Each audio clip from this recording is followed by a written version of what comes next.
Welcome to the Ghosted Girl Archives. The story you're about to hear is based on real life events. If you like stories like this, I ask that you please like, subscribe, and share. I promise you this is not an attempt to cry why me. Reliving these memories are healing for me, and it also helps me understand the patterns that I have developed as an adult. And sharing these memories helps me not hold on to them. Understanding that your parents literally were tossing you back and forth like a hot potato to see if they could get the other trapped with you kind of messes with your psyche.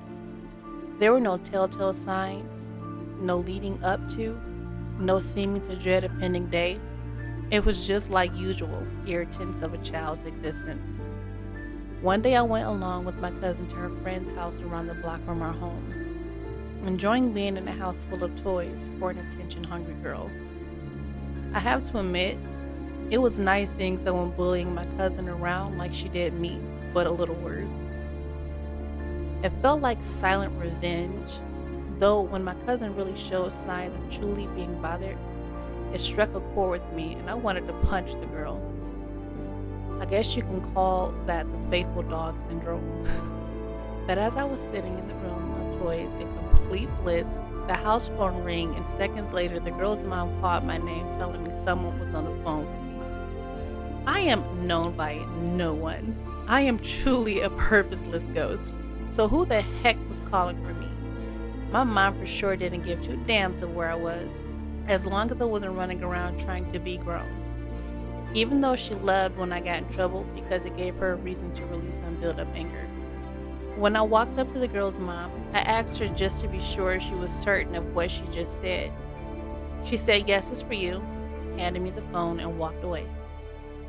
When I said hello, a man's voice responded in return. "Child, come back over to the house. You're coming with me." It was my dad's voice on the other end. I was so shocked. Even though I knew who it was, I still asked him, was it him, just to make sure it was real. He responded, "What do you think? Now hurry up." I never felt at ease or peaceful when he was present. He just didn't give those type of fatherly vibes.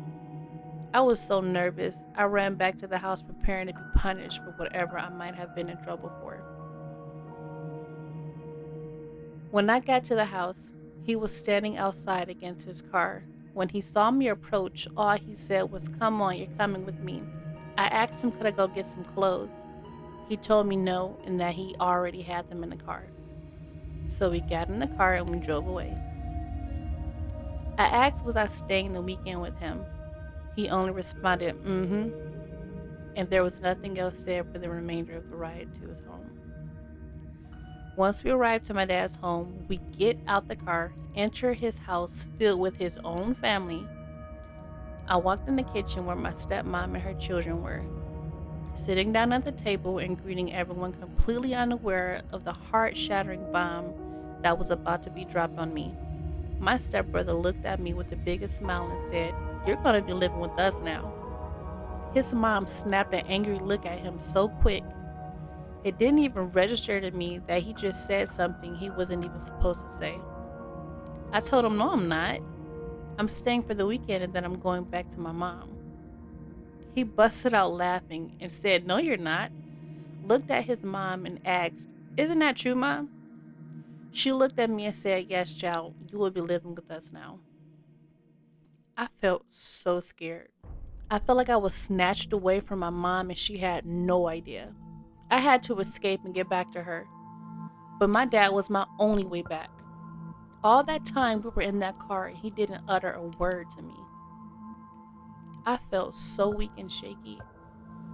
I ran out of the kitchen, went to the front porch, trying to get away, but knowing the front porch was the only extent of my getaway. I collapsed into a chair and just lost it.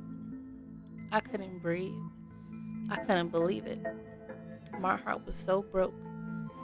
My mom set this up and didn't even bother to say goodbye to me. I guess my stepbrother could feel the torture I was going through because he came out after me eventually, hugged me, and told me everything was going to be okay. That was so far from the truth.